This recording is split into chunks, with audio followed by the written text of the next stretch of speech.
دعا او تقدیر دا ډېره اهمه مسله ده.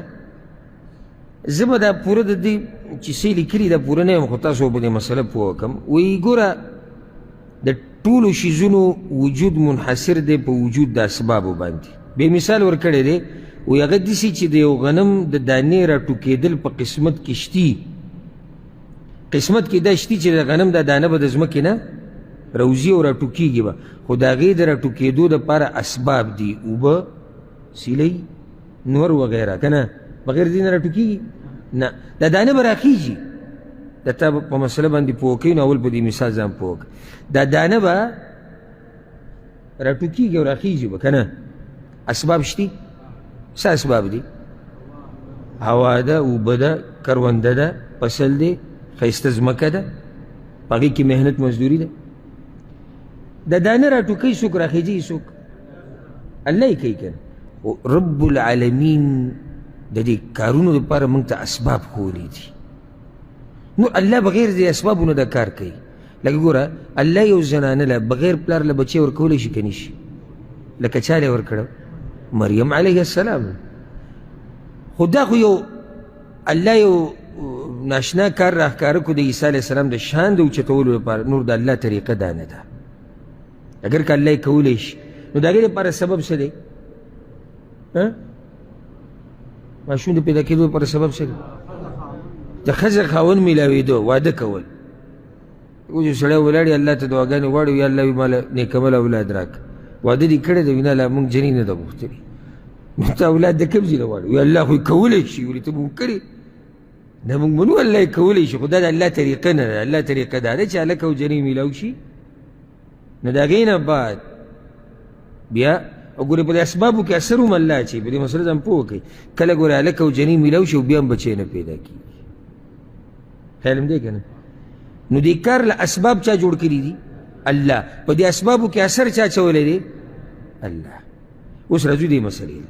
حدیث راوړی دی د غوږ کې د ثوبان رضی الله عنه حدیث دی، امام ابن ماجه راوړی. پیغمبر صلی الله علیه وسلم وایي لا یزید فی العمر الا البر ولا يرد القدر الا الدعاء.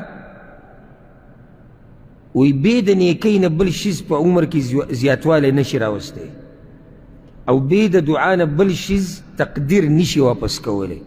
وان الرجل لیحرم الرزق بالذنب یصیبه. او یقینا انسان د خپلې ګناه په وجه د رزق خپل نه محرومه کېږي.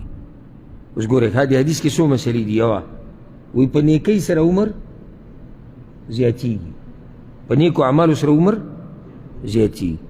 دویم تقدیر په دعا سره رد کېږي، تقدیر په دعا سره رد کېږي.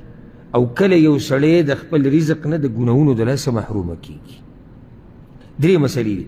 زموږ د دې نورو مسلو سره کار نشته. زموږ مسله د کومه یوه ده چې تقدیر په دعا سره بدلیږي او رد کېږي. سوال یې درته راوړی. اوس دا سوال چې کومه خبره په تقدیر کې ولیکلی شوه، نو دعا یې څنګه رد کوي؟ یو خبره چې الله یې فیصله وکړه، نو دا بیا څنګه په دعا سره واپس شو؟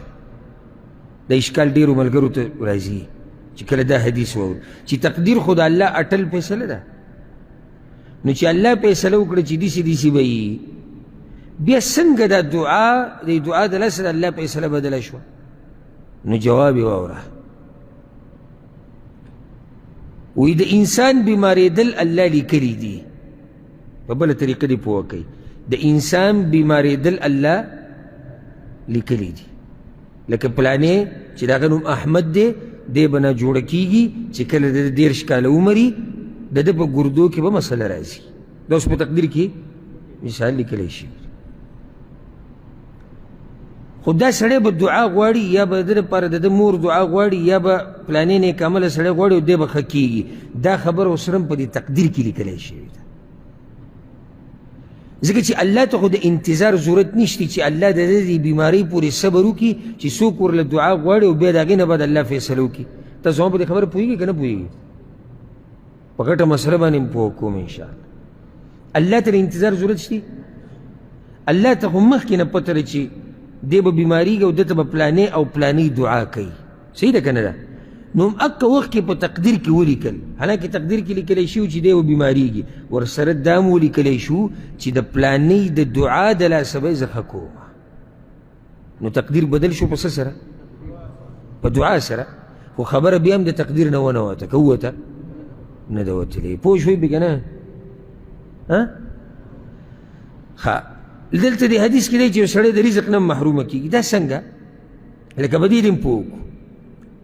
یو سړی دی د هغه په تقدیر کې رزق لیکلی شوی دی چې دا رزق به ده ته میلاویږي، نو د ګناه د لاسه دی بیا څنګه تقدیر کې چې کوم رزق لیکلی شوی هغې نه محرومه شو؟ هغه تقدیر کې ورسره دا لیکلی شوي دي چې دی به پلانۍ نافرماني ډېره کوي، د هغې د لاسه به زه د رزق کمومه یا به بې برکته کومه یا به تدې بلکل محرومه کوم. خبره تقدیر نه ووته؟ نه ده وتې. ځکه پیغمبر صلی الله علیه وسلم سوی حدیث راوړی عبدالله بن عمر رضی الله عنهما، امام ترمذی دا حدیث راوړی دی. پیغمبر صلی الله علیه وسلم ان الدعاء ينفع مما نزل ومما لم ينزل، یقینا چې دعا فایده ورکوي د هغه آفت نه چې نازل شوی دی او هغه آفت نه چې لا نازل شوی نه دی. یعنی لا راغل یو خو هغه مصیبت دی چې راغی او ته دعا کې الله ته دعاګانې غواړي چې الله دا مصیبت زمانه لرې که. ته دعاګانې غواړي چې الله د مصیبتونو نه مې ساته، یو مصیبت لا راغلی نه دی الله دې ته وساتلی، ګینې راتو هغه مصیبت راتو. ولې رانغی؟ په دې دعاګانو د لاسه رانغی. پوه شوې په دې مسله که نه؟ بیا یې دلته ګوره په دې بله پاڼه کې لیکلي یو اعتراض او د هغې جواب. دا بل اعتراض دی چې تقدیر کې الله رب العزت هر څه لیکلي دي، نو بیا د دعا څه فایده شوه؟ دا بله مسله ده. لکه الله لیکلي دي په تقدیر کې چې دا پلانی به دعا غواړي نو د ده عمر به ډېر شي، مور به ورته دعا کوي نو یې بچي عمر به ډېر شي. نو چې تقدیر کې هسې هم لیکلی شوي دي نو بیا دعاګانو ته څه ضرورت دی؟ سوال راتلی شي زړه کې که نه؟ نو تا ته دا وایي امام ابن القیم رحمه الله دې اوږد جواب کړی، خلاصه یې دا ده وی که چېرته دا اعتراض ومنلی شي نو بیا خو به د دنیا ټول اسباب فضول شي. هغه داسې یو کس به دا وایي چې د لوږې او د تندې نه مړخ د یو کس په قسمت کې شتي، نو بیا دې خوراک او څښاک ولې کوي؟ ته زما په دې خبره رسوي و که نه؟ لکه یو سړی دی د هغه په تقدیر کې لیکلی شوي دي چې دی به مړېږي، صحیح ده که نه ده؟ نو بیا د خوراک ولې نه پرېږدو؟ څه دی؟ دقه جواب دی تا چې کوم خوراک سبب د مړېدو دی. ښه، یو سړی دی د هغه په قسمت کې مړخ نشتی، یو سړی دی د هغه په قسمت کې مړخ نشتی، نو دی به موړ نشي که دی خوراک او څښاک کوي او که نه کوي.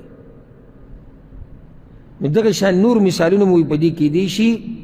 البته یو هوښیار انسان داسې خبره نشي کولی، ځکه چې د هر څه دپاره اسباب دي، الله موږ ته اسباب ښودي. او مشکل دی او د افسوس خبره دا ده چې کله د دین مسلې راشي نو یو خو هغه سړی تپوس کوي چې ځان پرې پوه کوي، د ده سوال خو صحیح دی. یو هغه سړی دی چې د اعتراض په شکل کې په دې دین اعتراض کوي چې دا څنګه تقدیر دی او دا څنګه او دا جو بیا ولې او دا، او ده به د پیسو دپاره او د رزق دپاره خپل ملک پرېښودی په سعودي عرب کې مزدوري کوي. ولې ته دلته مزدورۍ له راغلی؟ ولې؟ د رزق د ګټلو سبب دی که نو کور کې کښېنه که نه، ویل ته کله کېږي خپې لاس بړقې، دقه خپې لاس ړقول دا سبب دی، دا خپې لاس ړقول څه دي؟ دا سبب دی. نو تقدیر کې چې سم لیکلی شوي دا خو لیکلی شوي دي خو اسباب دي.